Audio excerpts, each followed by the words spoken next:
Wake that ass up. Rise and Grind Morning Show. It's live Hip Hop Daily, man. You know it's a Wednesday, wasted Wednesday tonight, man. Wherever you at, somebody taking a shot tonight. But speaking of that, it's a new morning. DJ Larry Love, J Black behind the camera. I'm gonna let you introduce yourself to the world, man. Let the world know who we talking to, man. What's good? My name is Jalani.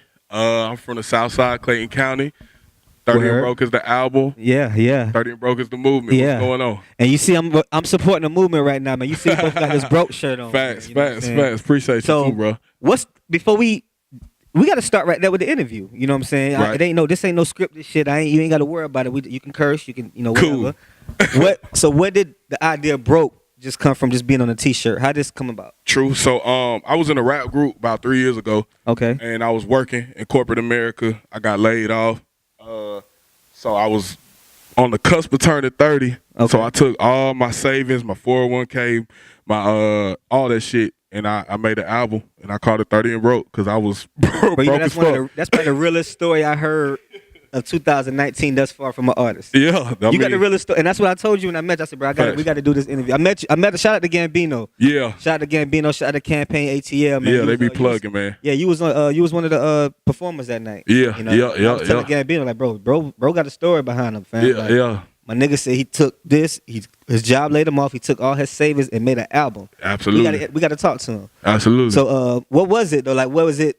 Just because that's already a sacrifice, you know what I'm saying? You got a shot, you got a little man. Yeah, man. You know what I'm saying? And that's even real for you, even having your little man. Shout out to that, man. And I bring him around just to see, like, so he can see his dad just grinding, doing his thing, chasing, a dream. So it's just like I'm just trying to motivate him.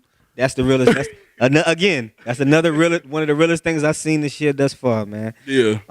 What went into the Broke? Is it called Broke album? It's called 30 and Broke. But then the shirts was a spinoff. Okay. So I just decided to put Broke on the shirt with quotations. I thought the font looked cool, and I really was just wearing the shirts around, and like the mall, the grocery store, wherever, and people were really like gravitating to the shirts, old, young, black, white, whatever. Like people was just like, where can I get these shirts at? That's dope. So I was just like, fuck, I need to make this shit like a real thing. Yeah. And that's what I've been doing. So everywhere I go, like I just wear these. He's got some. Yeah. Grandmama, everybody got Broke shirts. You know what I'm saying? But that's real. But that's another thing about an artist show. It's just like, for example, I just seen Scotty ATL selling grills now. Right. You know what I'm saying? Shout out to Scotty. He's selling gold grills now. Yeah, he's dope. I opened for him a long time ago, man. He's a good dude. So you've been at this? Yeah. You know what I'm saying? Yeah. So how long you been at this rap game? Well, you said you was in a group first. I was in a group first, Can man. you say the name of that group? Stone Age. Okay. And what year was that? I'm tripping. 2016. 2016? Yeah. Was it personal reason or was it a group? Like, can you talk about? Yeah, I can. Okay. Actually, yeah. My group member is my son's goddad. Okay. My frat brother. We pledged together. It's just that. What you pledged, bro? Kappa. Okay. Shout to the Noops, man. Shout out to the Noops, man. So he it wasn't his passion like that. You know what I'm saying? He was my homie, and I guess he was just doing it because we were just homies. Yeah. And then I just kind of just took off with it, and he was just he's behind the scenes. He likes to write. And stuff like that, but he ain't really trying to be on the forefront like that. It took for that speed bump of corporate America leaving for you to have that sacrifice and that extra push too, though. Absolutely, and it did.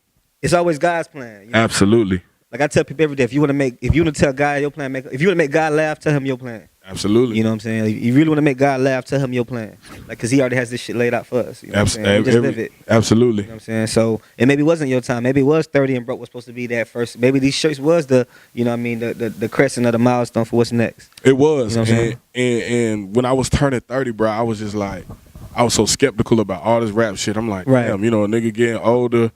But then, like, people my age and younger was gravitating to that, like, bro, that's real. Like, you got a movement, you got a voice. There's a audience for what you're doing. That's real. You know what I'm saying? Because hip hop it ain't young like it was like when we was little. So it's people that are our age and older that appreciate rap. Right. When we was younger, my parents they ain't really. They was listening to Earth, Wind and Fire, Marvin Gaye and shit like that. But it was more groups. It was more of eclectic. It was more of a different type of style of music. It was. Yeah. So my pop when he was in his 40s, that's what they were listening to. Now niggas in their 40s now. Yeah. Was listening to shit like the that. Same shit that we listening to. Pretty much. Right. So, and I think time's involved with that too. You know what I'm saying? You got social media, you got digital. Everybody got the same thing in their phone. They can go see it at the same time. Right.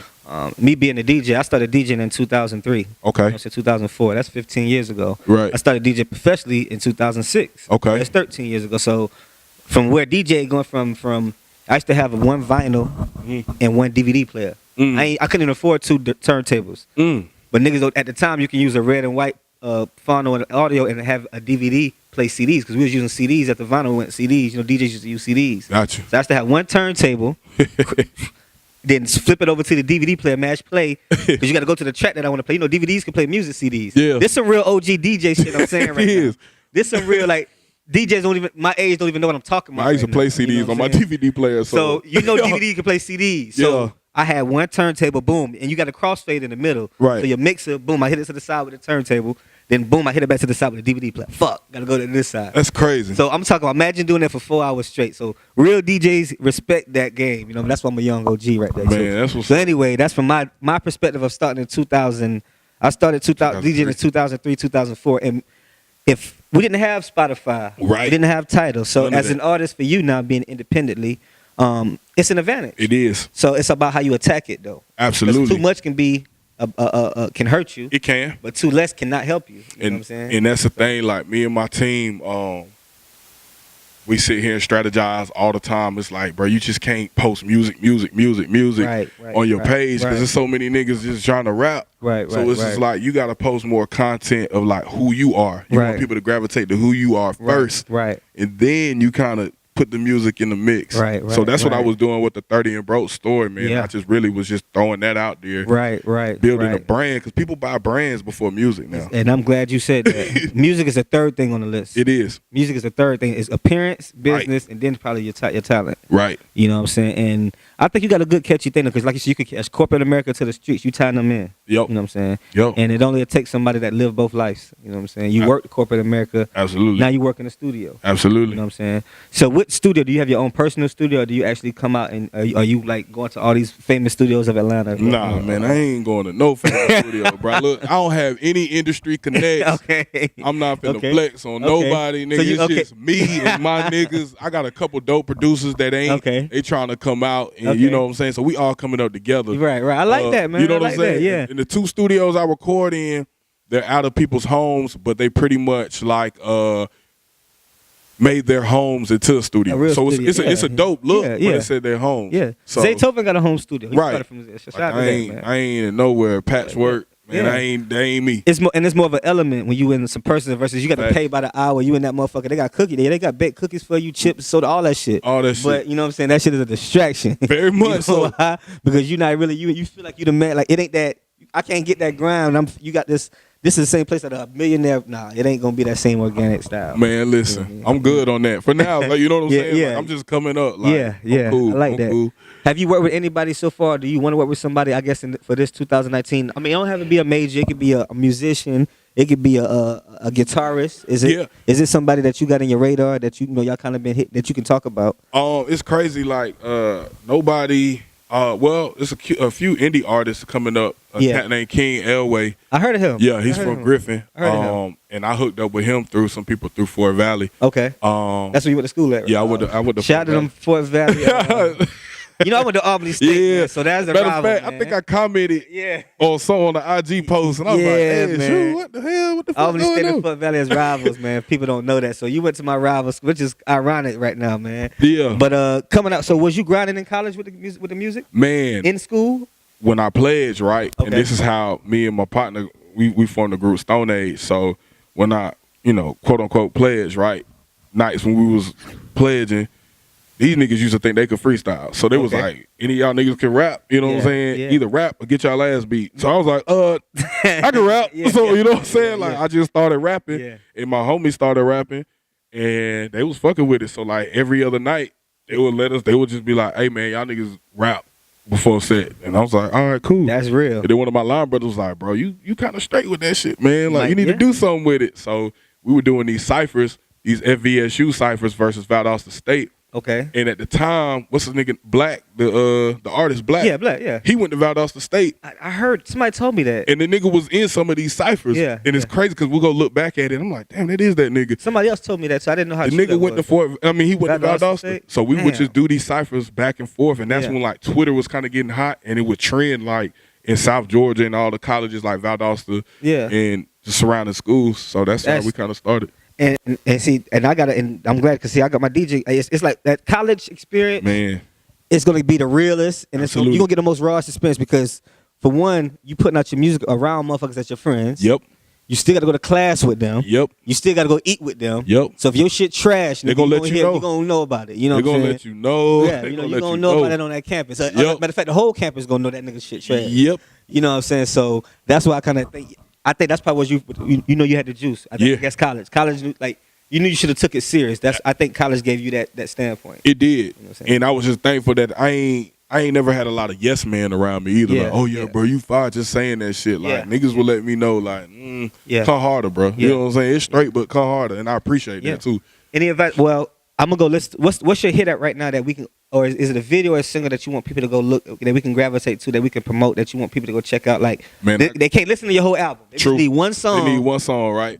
So it's crazy because March Madness and shit. So I got a song called Cameron Crazies. Okay. And the hook is just like, you know, it's talking about Duke, like balling like I play for Duke, moving swift with the truth, making plays alley-oops.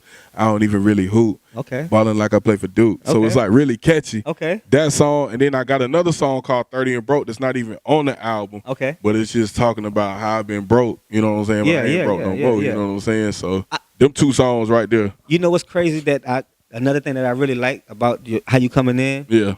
You know how many rappers coming in looking like they already 100,000 up? Bro. Yo, we were just talking about that. That shit. How many rappers come in the game looking like they already got 10,000 right now? That's everyone, right? That's damn near 80%. The hottest rappers in Atlanta, these niggas, they all got Rolexes. Right. They all got 10, 30, I'm talking about $30,000, $40,000 worth of jewelry. They all design. Just think about it. Yeah. If y'all really think about this shit. Yeah. These rappers coming in the game looking like they're 100,000 up. Bruh. So I like your perception, how you coming in. You feel me? Like I'm just being myself, dog. So it's real. It's real. It's organic, bro. You being real. And I'm from Atlanta, nigga. Like, I'm from the South Side. Like, my pops stay off Old Nat. Like, man, and it's a different, like, people can gravitate toward it. You know what I'm saying? Because if you already look like you got more money than me, right? You an independent artist, right? Right. Yo, how believable really is it? Have you really, like, because do you really need, like, what's your like, hold on, it got to be unless you're really talented. You know what I'm saying? Exactly. It's a gimmick. It's a gimmick. Right. And I didn't want to say it like that. No, I feel you. Me being a DJ. Got you. You know it's a gimmick. You know what I'm saying? I ain't want to say it. You know what I mean? Yeah.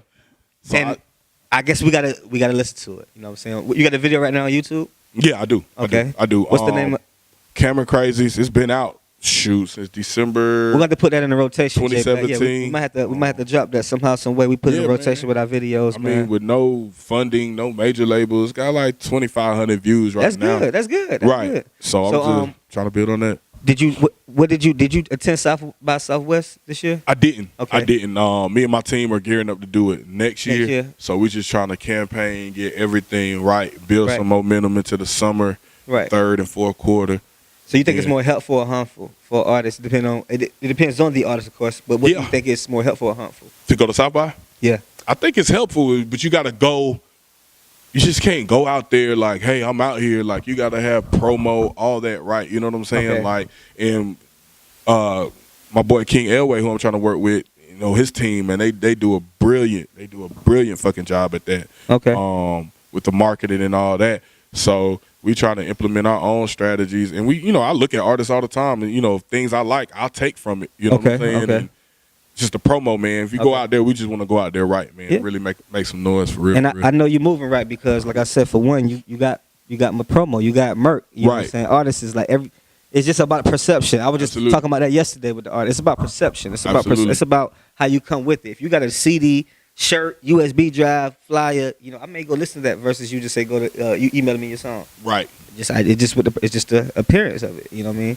Absolutely. I could tell that you invested. I could tell you that you took this shit a little more serious. I could tell that, you know what I'm saying? It's about me. You thought about your marketing coming out here. It's more than what people see about you. You know what I'm saying? Because like I said, these niggas are like they're 100,000 up already. Right. You know what I'm saying? But with that, man, drop your social, drop your Instagram. Let everybody know where we can find your music at right now. First, before we get out of here. Yeah. Outside of your little man, what else influenced you to really take this shit serious to the next level? Man, just my parents, man, they really was behind me. Okay. And they put music in front of me at a young age. So, being, turning 30 and telling my mom, like, look, I ain't jumping back in that job shit. Like, I'm going rap.